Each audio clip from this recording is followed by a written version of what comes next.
Good evening, people. Welcome to this week's What I Watched. I don't think there's too much of note really here today, but it rained today. It hasn't rained for the entire summer. All the grass is yellow, all the rivers are empty, but it rained today. But when it rains, my hay fever is worse for some reason. I don't know. Anyway, first film, The Dark Knight Returns. Now, this is broken up into part 1 and part 2, but it's one big film set in the mid-80s. Bruce Wayne's retired Batman. He's now 55 years old. Commissioner Gordon's 70, who's on the verge of retirement. Batman comes out of retirement because Gotham City has been overrun by a gang called the Mutants, and they're led by this big, ugly bastard of a thing, of which Batman fights him later on, but he is the leader, and he comes out of retirement. You've got the Joker is in a comatose state until he isn't. The second part has Superman in it, then you have that big fight, which is 10 times better than the one they have in Batman versus Superman. Now, I would prefer part 1 or the first half of the entire film, whichever way you want to look at it. As I say, I have the 2 parts one, so I'll say I like part 1 more than part 2. But yeah, very, very good film. I've liked that. I love the animation style, and the voice of Bruce Wayne Batman is Peter Weller, and that is a fantastic voice for an old Batman. It really is. Superman says something like, "If it's not me, they'll send somebody else." Really, who do they send after you? In that RoboCop voice. It's just so cool. Then a film called DOA, Dead on Arrival, a remake of a 50s film which I've seen, apparently, but I don't remember anything of it.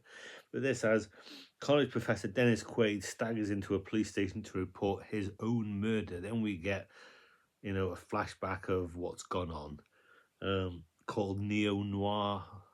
You know what I mean? It was all right. But I know if I watched the original black and white film, I would prefer that, even though I've seen it, I don't remember anything of it. And that's a good thing or a bad thing. I like my new glass. I got that for my birthday. It's bigger than the other one, which means more whiskey or more rum inside of it. So yeah, DOA, Dead on Arrival, a 5 out of a 10. It's nothing great. Then this one, which is a very good film and well acted, and I'm sure loads of people have read the book. I have no interest in the book. A lot of people will love the book. A lot of people will like the film. It's a good film. But I last saw this in 2015, so it's been 10 years since I've seen it. And that is probably right for this film for me. You can watch it once every 10 years. So I watched it in 2035. I don't think I'll be around in 2035, so I'll probably get rid of this. It's a nice digibook. But I did like the film. I've seen it before, as I say, but I won't be keeping that one. I don't want to watch it again. Then a film called Father Goose, which this one I can watch again. I've seen it twice. I could watch it again. Cary Grant's a drunk, basically. He gets coerced by Trevor Howard to become a coast watcher. Basically, you sit on an island and you watch for Japanese activity, and then you report back to headquarters. But then this French woman and a bunch of school kids, they end up on the island, and that just makes everything a lot more difficult for him. The French woman is Leslie Caron, a very nice looking woman. I like her. The kids are fun. Cary Grant is fun. The whole film has its serious moments, but the whole film is just a lot of fun. I give that an 8. 1964, seen it before, could watch it again anytime. Then this film, which I think I put it in one of my anti-hauls, but I wasn't sure, but I kept it just in case. And then I had an hour and a half, 2 hours to spend. I thought, you know what, I'll give it another watch. I seen it once years ago, and I will watch it again. I didn't remember too much of it. Basically, white dog, this woman, do I have a name? No, I don't have a name.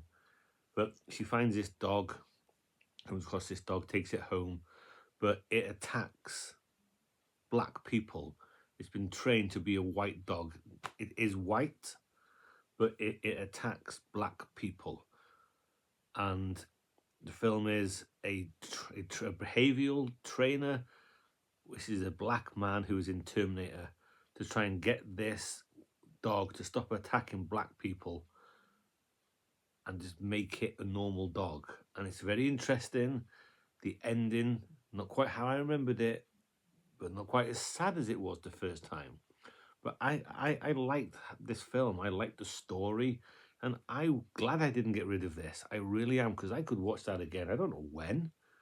But it was a very interesting film, how this trainer goes about trying to get this dog.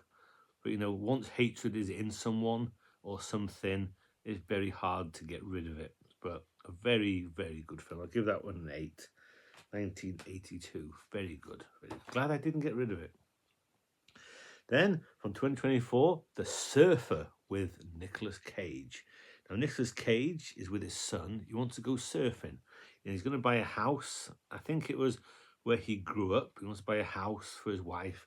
But these 3 arseholes, young kids, say, if you don't live here, then you don't surf here. So he gets on the wrong side of them, and things go from bad to worse. His car gets stolen, and the locals are just a pain in the arse. So I'm thinking it's going to build and build and build. And then maybe the last half an hour, he's going to go full cage. Full cage, full wacko. But no, it changed into something I wasn't expecting. And I thought, he's being pushed. Full cage unleashed. But no, something else entirely happens. I didn't mind it. I'll give it a 6. It was okay. Would I watch it again? No. All these first time watches, would I watch them again? No. Then this one, haven't seen this for years. Chitty Chitty Bang Bang. Everyone knows this. I always thought of it as a poor man's Mary Poppins, like I think Bedknobs and Broomsticks is a poor man's Mary Poppins. I don't know why. But yeah, flying car. Dick Van Dyke tells them a story. Baron Bombast and the Child Catcher. It's a beautiful film to look at. Most of the songs are catchy. Dick Van Dyke turned down Fagin in Oliver, and Julie Andrews turned down this role as Trudy Scrumptious. So it goes to Sally Ann Howe. So I just think Julie Andrews and Dick Van Dyke together again, it would have been interesting. I'm glad he turned down Fagin to do this, because then Ron Moody was Fagin. But anyway, you've also got, say, Sally Ann Howe, Gert Frobe, who was Goldfinger, and Lionel Jeffries, a capital P-O-S-H, posh. Yeah, it's a little bit too long. It's like 1 hour, 144 minutes. That's a little bit too long. But overall, it's great to look at and a lot of fun. It really is. Then last film called Colette. It's a biographical film of a French woman called Colette, who I didn't even know existed. I know nothing about this woman. Apparently she's a French author. Late 19th century, and it just tells the story of her life, her career, her relationships. I didn't expect anything of it, but I wasn't thinking you'd see Keira Knightley getting off with Eleanor Tomlinson. Damien West is also in this, but the star of this show is Keira Knightley. I think she's very, very good. Do I care about this Colette woman? Not particularly. I cared about her for the 80-odd minutes I was watching it because of Keira Knightley, but I never heard of her. I'll never read into her, but it was an interesting watch. I give that one a 7. And that's it, I think. I think that's it. Yes, that is it. Cheers. Comments are welcome.